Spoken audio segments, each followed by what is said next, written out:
Hi, welcome to துஷ் home cooking. இன்றைக்கி நம்ம பார்க்க போகிறது ஸ்ரீலங்காவில் ரொம்பவே ஸ்பெஷலான பால் சோறு எப்படி செய்கிறதுன்றது தான். பொதுவாக பால் சோறு வெள்ளை பச்சரிசியில் தான் செய்வாங்க.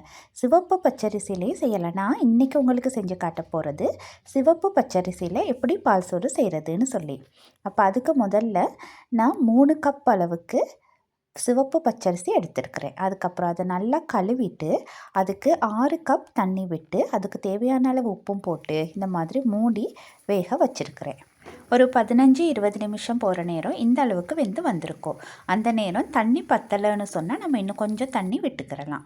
நல்லா அரிசி வெந்து வரணும், கூடுதலாக தண்ணி இருக்கக்கூடாது. பாருங்கள், இந்த பதத்துக்கு வந்தால் சரி. அதாவது கையில் நசிக்கிற நேரம் டக்குன்னு அந்த அரிசி வந்து நசியணும், ரொம்ப குழையவும் கூடாது, ஆனால் அரிசியாகவும் இருக்கக்கூடாது. பாருங்கள், இதில் இருக்கிற பதம் வந்தால் சரி. அப்போ இந்த மாதிரி கொஞ்சம் ட்ரை பதத்துக்கே வந்திருக்கிற நேரத்தில் நம்ம அதுக்குள்ளே முதலாவது பால், நல்ல கெட்டி பாலை எடுத்து இப்போ நான் இந்த 3 கப்புக்கு 1.5 கப் அளவுக்கு விட்டுருக்கேன் தேங்காய் பால். அது வந்து நல்ல கெட்டிப்பாலாக இருக்கணும். இதுக்கு நம்ம 2ஆம் பால் சேர்க்கக்கூடாது. இந்த மாதிரி ஒரு பால் மட்டும் விட்டு நல்லா அந்த பால்லையே அடுப்பை கொஞ்சம் மீடியம் ஃப்ளேமில் மாதிரி வச்சு நல்லா வேக விடணும். பாருங்கள், இந்த மாதிரி கிளறி கிளறி விடணும். அப்போ அந்த நேரத்தில் அந்த சைட்லெல்லாம் அந்த பாலோடு சேர்ந்து அந்த அரிசியும் வெந்து அப்படியே லைட்டாக கொஞ்சம் கொஞ்சமாக அது திரண்டு வர மாதிரி வரும். இப்போ நம்ம கேசரியெல்லாம் செய்கிற நேரம் நமக்கு அந்த ஒட்டாத பதம் ஒன்று வரும். அந்த பதம் வர வரைக்கும் நம்ம இந்த பால் சோறை அப்படியே கிண்டி கிண்டி விடணும். ஒரு 5 நிமிஷம் வரைக்கும் இந்த மாதிரி செய்யலாம். அப்படி செஞ்சுட்டு வர நேரம் உங்களுக்கு இதில் விளங்குதான்னு பாருங்கள். அந்த சைட்ஸில் அது அப்படியே அந்த பேனோடு ஒட்டாமல் அந்த உருண்டு வர மாதிரி அந்த பதம் வர நேரம் உங்களுக்கு இந்த ஸ்பெச்சுலாவில் கிண்டுற நேரமும் கொஞ்சம் திக்காக நீங்கள் உங்களால் உணர முடியும். அப்போ அந்த பதம் வர நேரம் நம்ம அடுப்பை நிப்பாட்டிடலாம். அடுப்பை நிப்பாட்டிட்டு கொஞ்சம் நேரம் அதிலேயே கிளறி விட்டுட்டு அந்த மூடியை போட்டு அப்படியே கொஞ்சம் நேரம் மூடி வச்சுட்டு ஒரு கொஞ்சமாக ஆற விட்டுறணும். ஒரு 5 நிமிஷத்துக்கு பிறகு இந்த மாதிரி ட்ரே ஒன்று எடுத்து அதை தண்ணியில் கழுவிட்டு அடியில் தண்ணி மட்டும், வேறு எண்ணெயோ ஏதோ பூசக்கூடாது.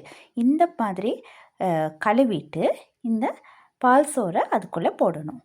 பால் சோறை போட்டுட்டு நான் இந்த ஸ்பெச்சுலாலேயே அதை நல்லா ஃப்ளட் பண்ணி விடுறேன்.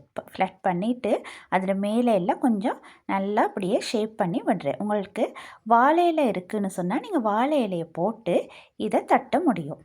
அந்த ஸ்பெச்சுலாலேயே நல்லா இந்த மேல் துண்டை இப்படி ஷைனிங்காக வர அளவுக்கு அப்படியே தட்டி விட இருக்குது. இப்போ இந்த ஸ்பெச்சுலாவை நான் கழுவிட்டு அதுக்கப்புறம் ஒரு சின்ன டிஷ்ஷில் தண்ணி கொஞ்சம் எடுத்து அதை தண்ணியில் கொஞ்சம் கொஞ்சம் இந்த மாதிரி நனைச்சிட்டு நான் மேல் துண்டை அப்படியே நல்லா அப்படியே ஷேப் பண்ணி விடுவேன். அப்போ நல்லா ஷைனிங்காக எல்லாம் நல்லா ஷேப்பாக வரும்.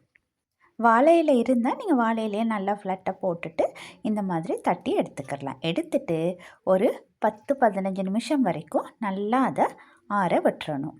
நம்ம பொதுவாக பால் சோறுக்கு எடுக்கிற பச்சரிசி வந்து வேகிற டைம் ஒவ்வொரு அரிசியோட டைப்புக்கு ஏற்ற மாதிரி மாறுபடும். அதனால் நீங்கள் அதுக்கேற்ற மாதிரி அரிசி வேகிற டைமை டிசைட் பண்ணிக்கிறங்க. பாருங்கள், இப்போ இப்படி வச்சோன்னே நல்லா இது ஆறி வந்துருச்சு. அதுக்கப்புறம் அது கீழே ஒரு சில்வர் ட்ரேயை போட்டுட்டு அதை அப்படியே தலைகீழ கவிழ்த்து விட்டோன்னு பாருங்கள் எவ்வளோ அழகாக கலண்டு வந்துருச்சுன்னு.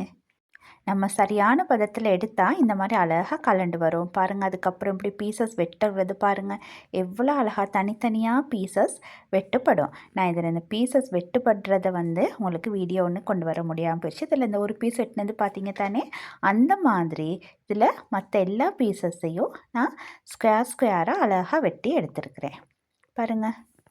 பாருங்கள் எவ்வளோ அழகாக இதை கையில் எடுத்து பார்த்தா ஒட்டாமல் ஒரு நல்ல கனமான ஒரு பால் சோறு கட்டி மாதிரி வந்திருக்கு.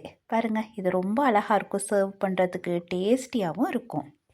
இதுக்கு வந்து ஸ்ரீலங்காவில் சொல்லுவாங்க லுணு மிரிசுன்னு சொல்லி. அந்த மாதிரி ஒரு சம்பல் ஒன்று செஞ்சு சாப்பிட்டீங்கன்னா ரொம்பவே சுவையாக இருக்கும். ஸோ நீங்களும் இந்த மாதிரி பால் சோறு செஞ்சு சாப்பிட்டு பார்த்துட்டு அதோட டேஸ்ட் எப்படி இருக்குன்னு சொல்லி என்னோட ஷேர் பண்ணிக்கோங்க. அதோட துஷ் ஹோம் குக்கிங்கை சப்ஸ்கிரைப் பண்ணி சப்போர்ட் பண்ணுங்கள். தேங்க்யூ.